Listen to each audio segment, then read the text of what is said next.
But I just want to say I'm really honored to be with you again, and we'll be with each other for a long time.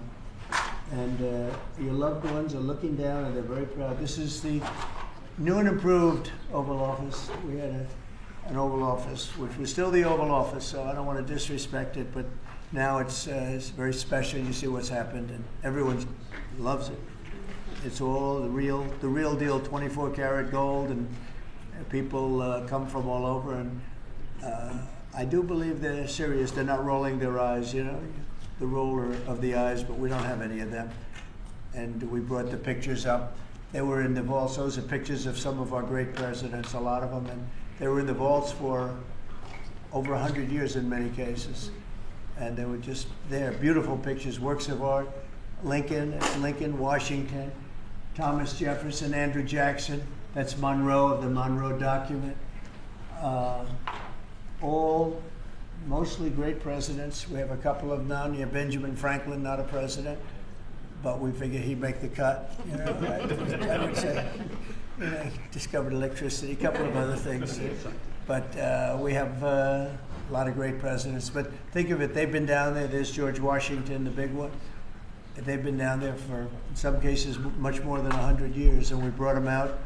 I went through the vaults myself. I spent hours down there looking.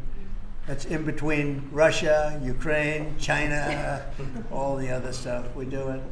I want to thank Doug Collins for being here, the secretary, who's done an unbelievable job. Thank you very much. And JD, thank you very much. You've been fantastic. And all of the others. Pete, good. We did a little thing with Pete about Secretary of War today, and it seemed to be well received.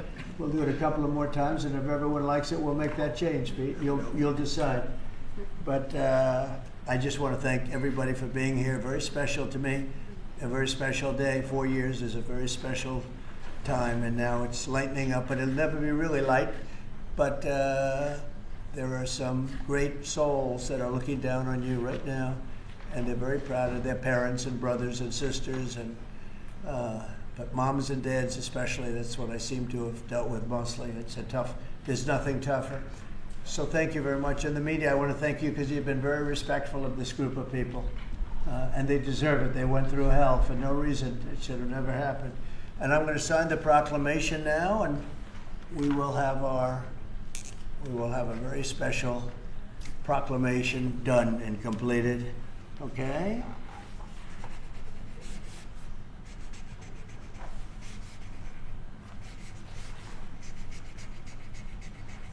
Oh, that's a good one.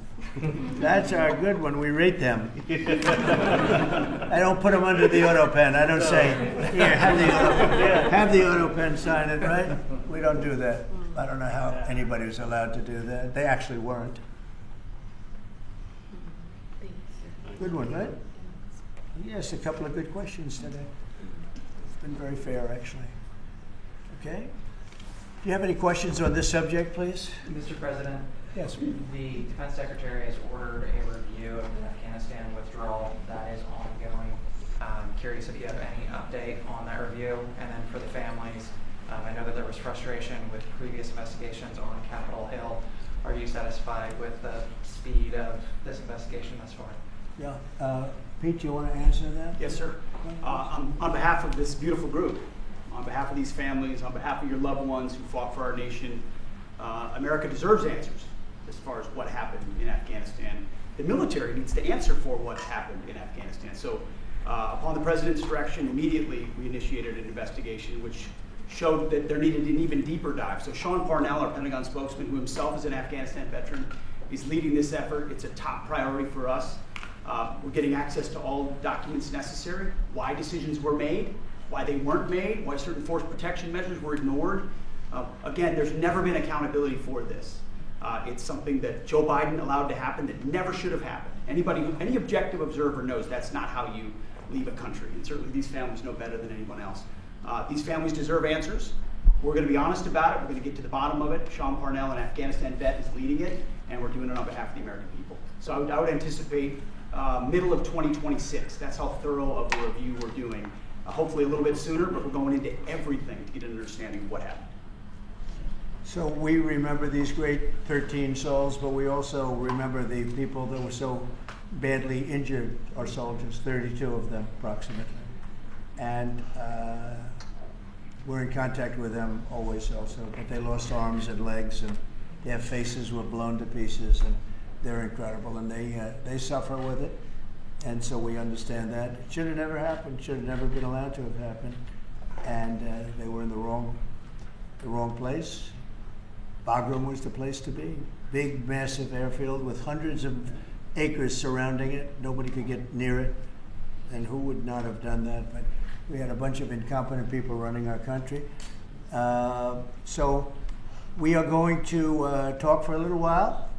We'll talk about people that I've gotten to know, the sons and daughters and others that died.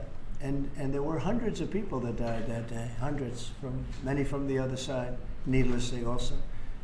They did nothing to hurt anybody.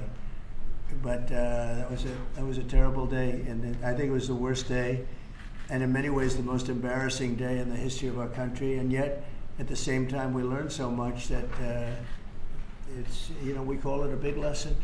It won't happen again. A thing like that can never be allowed to happen again. Doug, would you like to say something, please? You've been so fantastic at the VA. I appreciate it.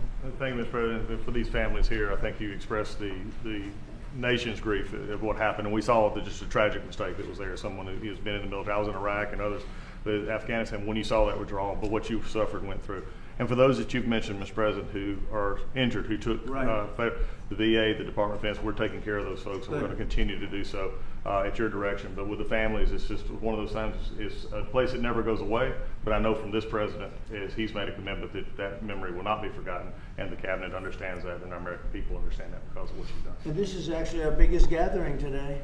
So you must have heard Oval Office, and you said, I want to get there and meet with Trump in the Oval Office. But it is a special place. But this is our biggest gathering in terms of the numbers, everybody here, because there was always somebody couldn't be, everybody's here. And that's a great honor. I think it's a great honor. JD, do you want to say a couple of words, please? Oh, sir, I just echo what you said. We're so honored to have all of you here. I know that days like today can't make the hurt go away, but hopefully 4 years on, we can start to remember with fondness and with a little bit of joy the people that were taken from us. We're so proud of you. We're so proud of your loved ones for giving their life for our country. And I think importantly today, this is a rectification of a wrong. The fact that the President of the United States lost your loved ones through incompetence, but never acknowledged it. And your government never actually put pen to paper to say, we're grateful for your sacrifice. We correct that wrong today, and we're going to keep on fighting to understand, as Pete said, what happened so it never happens to another family again. But God love you all. God bless you. We're so thrilled to have you here in the People's Oval Office. Thank you. Thank you. And I don't think they ever heard from Biden or anybody, did Nope. they ever? You No, never they speak. did not. Nobody ever even called you. It's a terrible thing we suffered through for 4 years, so needlessly, yes, ma'am. I wanted to ask about veterans, and I wanted to say I'm so sorry for all of your loss. And I know we've covered it in the media, but I can't imagine what you all have been through, and thank you for being here. I wanted to ask, just on behalf of those veterans who served in Afghanistan and Iraq, and I know we talked about this in the Oval previously, about making sure care for those, for example, exposed to burn pits while serving. Yeah. Making sure that they have the care. Are you considering maybe a streamlined service like the World Trade Center healthcare program, and maybe the Veterans Secretary can comment too, but are you considering something like that to make sure, because it seems We're like they're considering a struggling lot to of get things. care. We take care of our vets. Nobody loves our vets more than me, and we take good care of our vets, great care of our vets.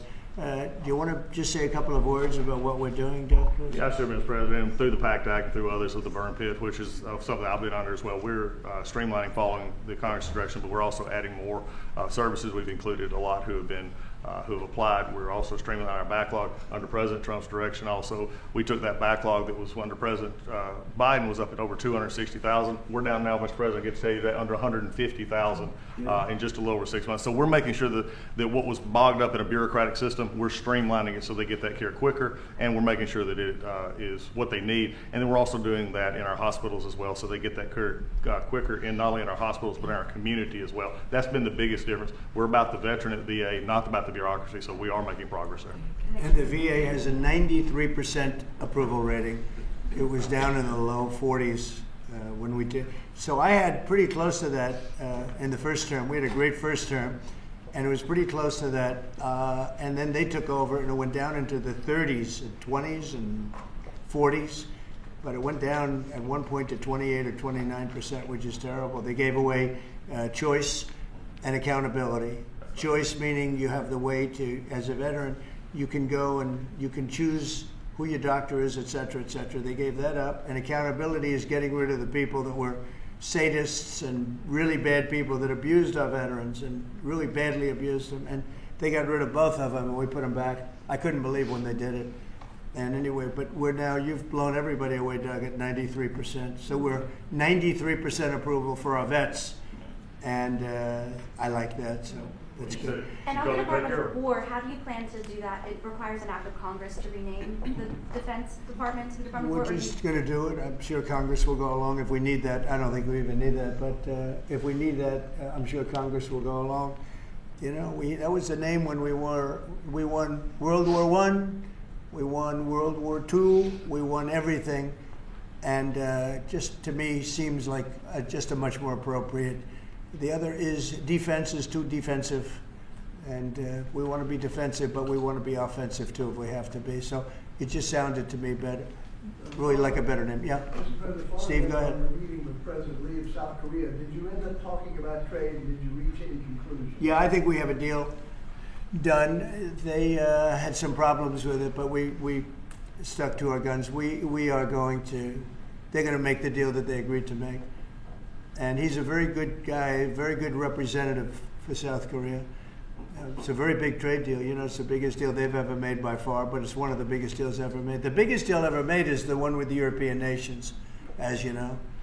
The Europe deal is the biggest deal ever made. I think it's the biggest deal ever made, period. And they pay us $950 billion coming into this country and lots of other things. They're going to buy $750 billion worth of our oil and gas and all of the other things. So it's amazing. Our country is doing so well, so strong now. And you saw where the tariffs came in at $4 trillion, $4 trillion. And they just, the CBO, they just announced it. I told them that was going to happen, but they refused to give us credit for it. Now they're giving us credit because the money is flowing in. They just found $31 billion that nobody knew where it came from. And I said, check the tariff shelf. And they said, how did you know that's where it came from? Well, we're taking in a lot. Look, we were abused by tariffs for many years. Nobody in this country got it. No president got it until I came along. Nobody got it. We were abused by other countries. We're China. I mean, take a look. That's what they did is essentially what I'm doing, but we're doing it at a better scale, and we're making up for lost time. And we're also making sure a lot of these countries respect us for doing it. They couldn't believe what they got away with. I mean, I told a couple of people, what do you think? He said, one of them, a prime minister, said to me, I can't believe we got away with it so long. Just couldn't believe it. I'll tell you what, Prime Minister Abe, who was great at Japan, who was fortunately assassinated, he used to say, I can't believe we got away with this for so long. You know, they'd send millions of cars in and we weren't allowed to send one car. They wouldn't accept one car in Japan, and yet they would send millions and millions of cars into our country. No tax, no nothing. So no, we're just doing the right thing, and it's making our country rich and beautiful, and it's very important. I felt so foolish for years watching this take place. You know, we did it in my first term with China. We took in hundreds of billions of dollars of tariffs. But when COVID came back, we focused on that. We did a really good job, but the whole world suffered with that one. It was a terrible thing. So we couldn't be tariffing countries. And if you looked at what happened to France and Spain and Italy and all, I'm not going to go say, by the way, we want tariffs. So, but now we do say that, and it's tremendous, and we're respected. We're the most respected we've ever been. Thank you very much, everybody. I appreciate it. Thank you.